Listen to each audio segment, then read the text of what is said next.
You're listening to the Pulse WV Live, and you're also watching today, and we're so glad to have you tuned in. And I'm your host, John Fowler. Thanks for being a part of our day. And we are so excited to have Maddie Beckett here today, and better known as Maddie. And Maddie, good morning to you. Good morning. Get real close to that microphone there so we can hear you. And what's so exciting about having you here today, number one, you're not in school, so that's a good thing. So I got you because we're on Christmas break. But not only that, she has written a book, her very first book, and it's entitled The Lantern and the Locket, Concealed Secrets. And we're going to talk about that today. Did I say everything right? Yep. I did, didn't I? I was amazed. So anyway, the book is on Amazon.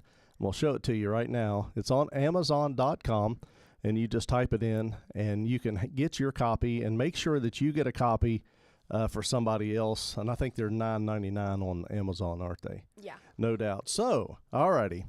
It took me 55 years to write my first book. Here you are. In what grade? Seventh grade. But you, first of all, you knew that you wanted to be an author, a writer, at fourth grade. Yeah, in fourth grade. So get real close up there and tell us what made you think about being a writer at fourth grade, and tell me about the writer competition that you were involved in. Well, me wanting to be a writer wasn't really that much of a thought in fourth grade. We had this thing every year at our elementary school where we did a young writers competition where all the students had to write a short story, and then they won for class, and then just kept going until they won for the whole state or something like that. And you had to do it. It was like a mandatory thing, so it wasn't really like I really wanted to do it. Although I already had a story in my mind, and the story was called The 4th of July Mystery. It was about a missing pie that this girl made for her family's celebration, which we are going to be working on publishing and illustrating soon, and have that on Amazon as well. We're still working on it. But I won for class, and then one for my entire school over the intercom, which was like, I almost peed myself. I was so excited because like my little fourth grade self just heard my own name over the intercom winning for fourth grade. And I was like, they did not just say my name. Oh my gosh.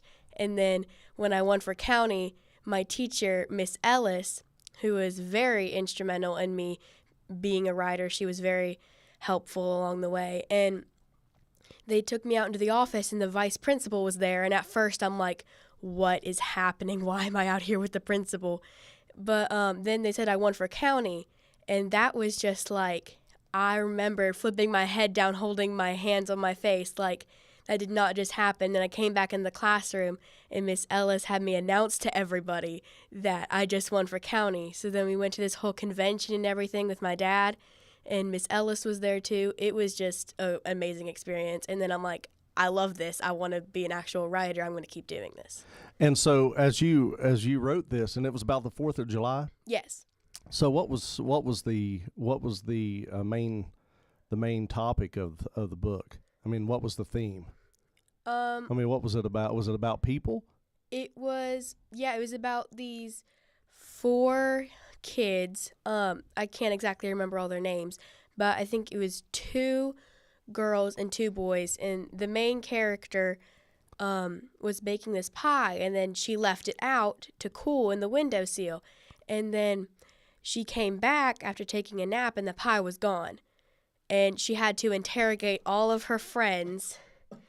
And I don't want to give away too much since we're going to be publishing it, but right. There's a twist at the end, and it's not what she expected. I can't wait to read it. I'm already a fan, and I haven't read your first book yet, but I am intrigued with your title because it just absolutely just seems like it's going to be, especially the last part of it where it says concealed secret. And so there's a lot of different twists that I think that we're going to see within this book. So if you're watching today, we encourage you to share, like, and subscribe. We're talking to Maddie Beckett, and Maddie wrote a book that's entitled "The Lantern and the Locket: Concealed Secrets." So let's talk about.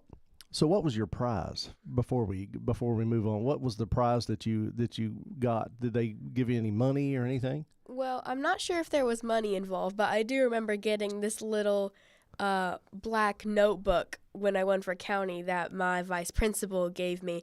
I don't know if it was something that they did. I think they just did it because I won, but I got a little notebook. I don't think there was any money involved or anything like that, though. Well, maybe next time.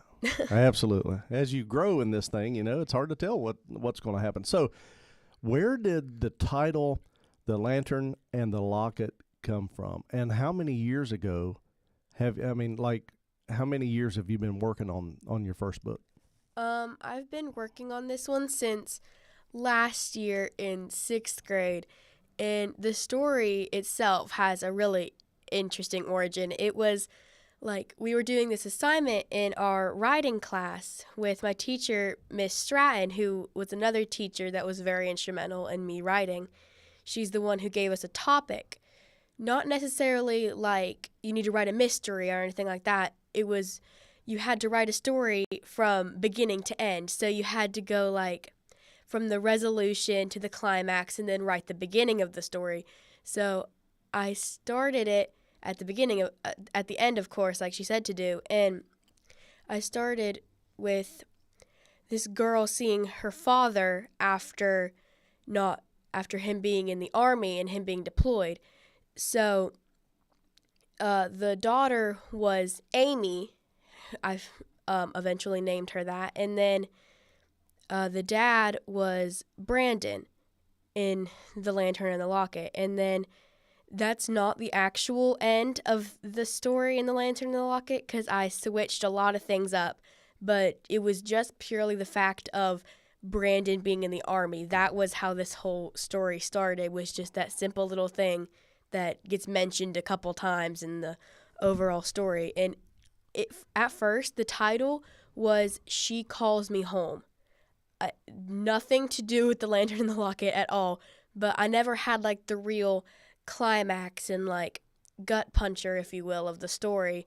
So then I thought of The Lantern and the Locket, and it just went with the story perfectly. So let me ask you something. Is Amy, did you think when Amy Taylor came up, is that somebody that you know, or is it just a makeup name that you gave? I mean, is there somebody that you have in your life, and you don't have to say who it is, but it's like, okay, I'm gonna write this character as this person, the personality of that person, or is it just something that just came to you? I mean, is Amy Taylor a real person in your life? That's a good question. She's not. I don't think any of the characters really are a real person, and their personalities aren't really based off of someone I actually know. It's just like as I went on, since it's my first time writing an actual story like a chapter book, because the story I published in 4th grade to the writers competition was not a chapter book. But as I went along, I either added characteristics or like I got rid of those traits or something like that. And it was just easiest to go that way.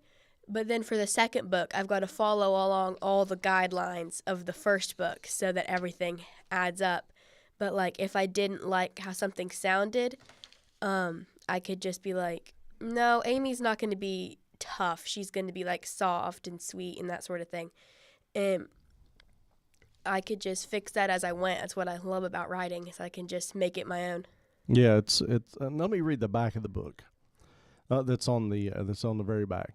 The Lantern and the Locket is about an intelligent girl with a sad backstory, and the girl is Amy Taylor, and her heartbreaking backstory is about her mother, Laura Taylor.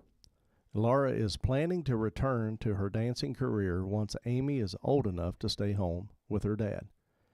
But she passes while Amy is an infant. So she never got to know her. Mm-mm. And so once Amy fully understands her mother has passed, she starts asking questions. And since then, she has always been curious about her mother and wants to know more. But her dad and her aunt won't say anything. So so let me say the last line. Yet she is determined to unlock the secret. So is the aunt in the book, does she live with Amy and the dad, or is she just... No, but she's like a mother figure to Amy since, of course, her mother passed. She doesn't have a mother figure in her life, and she's an only child. But her aunt lives in Texas, which is a whole nother big thing in the story where it like throws some twists and turns since her only mother figure doesn't live near her since Amy lives in the West Virginia area. Oh, okay. I got you. So it's kind of like she's part of the family, but the dad is raising Amy because the mom died so early. Yes. So as we get into the book, is there a little part of the book that you can read that will kind of grab people's attention to say, hey, man, I really got to get this book because this is really interesting? And what Maddie Beckett, we're in the studio today, she's reading a portion, just a little part of The Lantern and the Locket, a book that you can get your copy today on Amazon. So look it up and make sure, because if you look at the title, it says Book 1, so that means there's more to come. All right, let's hear it. So this is a little piece from Chapter 1 titled In the Beginning. Amy, I have some bad news you're not going to like. It's about work. I knew what that meant. My dad, Brandon, is in the Army, so when he says, I have to talk to you about work, it usually means that he's going to be deployed to a different country. Okay, so the dad is in the military. Yes. Okay, so let me ask you something. Is the lantern and the locket symbolic? Does the lantern represent something and the locket represent something within the title of the book? No, I wouldn't say they're symbolic. They're physical objects in the book. It's not symbolic like, for example, the lantern represents peace and the locket represents humanity or something like that. It's just physical objects in the book. Okay, so that'll help people to understand what's going on. So let me ask you something. I guess people are talking about this book. People are buying this book. And what are some of the comments that people are saying? Let me ask you something. Are there people your age reading the book, or is it like people like younger or people that are older? Is it just a mix of everybody that's reading it? The age range that we put for Amazon is anywhere from, like, I think 12 to 18, but we do have some people reading it that are in younger grades. Like my teacher, Miss Ellis, she got the book and she's reading it to fourth graders. And then at my school, Bethany Slaughter at our church, she is reading it to her third graders. So there's younger kids reading it who have loved it. The third graders have told me themselves at school that they love my book. And we also have people who are, of course, older, like my dad, who are reading them too. Yeah, I can't wait to read it since I now have a copy of it. So the title, it's not symbolic, but as you made the title, the second book will fall off of this one. Can you give us some kind of illustration or some kind of an idea, just a little tease there of what the second book is going to cover? Yeah. So the next book, I'm just going to say, has a lot of twists. Like, there's a lot of things you're not expecting in the next book. But Amy, I will give away this. She has an issue, well, sort of issue, with passing out when she gets overwhelmed. That's revealed in the first book.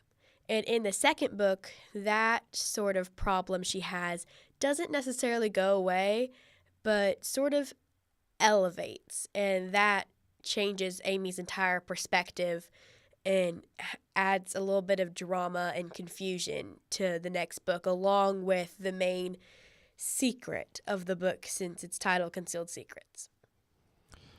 Well, I tell you what, I'm trying to dig it out of you, and you just won't tell me. You're good. You're good because I think this is really interesting. So, how many sequels do you think that you'll have in with the Lantern and the Locket? I have planned for counting the first book, 5 books. And I have all of those planned out and everything. I've got all the timelines done.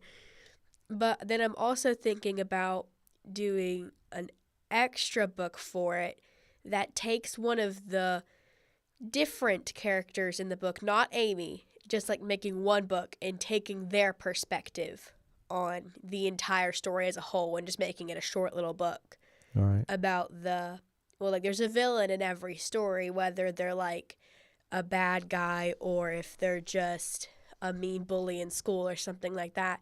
Taking that character and making a story about them, like their perspective through it all. Now, what kind of like when you're not writing, what kind of books do you like to read? What's your favorite kind of book? Like, can you sit down and like read like a real thick book in days, or are you much of a reader? I guess you probably would be. And if you, well, I mean, what kind of books do you really like to read yourself? I'm a little bit of a reader, but I prefer writing over reading like any day of the week. But I like reading specifically Ted Dekker books. He's a Christian author. He writes like with his daughter sometimes and makes child books for like kids my age or younger. And it's like kind of fantasy. They go into like fantasy worlds and fantasy creatures and all that kind of stuff. And I've got another book planned. I've got a bunch of books lined up because I just can't stay focused on one. And it's going to be a thicker book, thicker than The Lantern and the Locket. And it's going to be like fantasy, like really mystical and magical. Now, do you have plans for, I mean, I know you're what, in 7th grade? Yes. So, I mean, that's not too far away, college, that kind of thing. What do you think your future is like for college? Or, I mean, are you going to go into writing, or what's your thoughts? I don't have it exactly planned out, but I do really feel called to be like, I've got a bunch of things I'm thinking about. Like, mission fields is an option for me. I love that idea of going like foreign places, preaching the gospel and that sort of thing. And I also feel called to be a teacher, because like a younger grades teacher, because I just love being with little kids and everything. And being a writer or an author doesn't necessarily have to be my like job that pays me and everything, like my paying job, because to be honest, you don't get too much money from writing books unless you're like out there and you're a big author. Then you can make a living off of it. But being a writer helps with just school in general and would help basically in any field you're in, because you have to know reading comprehension and you have to be able to write something for someone to understand. So it like helps with writing papers, because whenever we're given like a paper in, for example, our computer class, it's just easy for me to type 300 words and like have more words I could have said. Like, it just makes school so much easier to be a writer, whether that's my actual job or profession or not. So let's talk about the Pulse Church and your affiliation with the Chosen Youth. So you went on the trip to Winston-Salem, right? Yes. And it's pretty awesome there. It's amazing there. And we're real excited about the future there. And so not only that, what do you like about the Chosen Youth at the Pulse Winfield campus? I love our youth group. They're all like, since I'm one of the younger ones in the youth group, being only in 7th grade, and most of us are in 8th grade or high school. So 7th grade is 12? Yes. Okay. Yeah. I'm like one of the youngest, so it feels like a bunch of older siblings who like we all care about each other. And My mom was on the youth trip cooking for everybody, and Which she's a wonderful cook. I got to get brownie points there. So, Annie, you're wonderful. Your cooking is great. yeah, it is. She even said that she was shocked because none of us argued or bickered once. Like, if you saw us bickering, it was because we were so competitive. We were fighting over who won. And I know you didn't have time. It was one thing into another. yeah, It's so fun. it was awesome. amazing. But we're all really connected. And even though we're in different grades, when we were at the youth retreat especially, it didn't matter what age you were in. We were all up at the altar together as equals and children of God. It was just, we were all the same. It didn't matter what you looked like, what you wore, how old you were, how long you've been in church. None of that mattered. And you've got some real dear friends because of it, don't you? Yes, yeah. That's pretty awesome. Well, I tell you, you need to get your copy. You need to get your copy of Concealed Secrets, Book 1, The Lantern and the Locket. Maddie Beckett has written this book. She's in the 7th grade. You're going into 7th?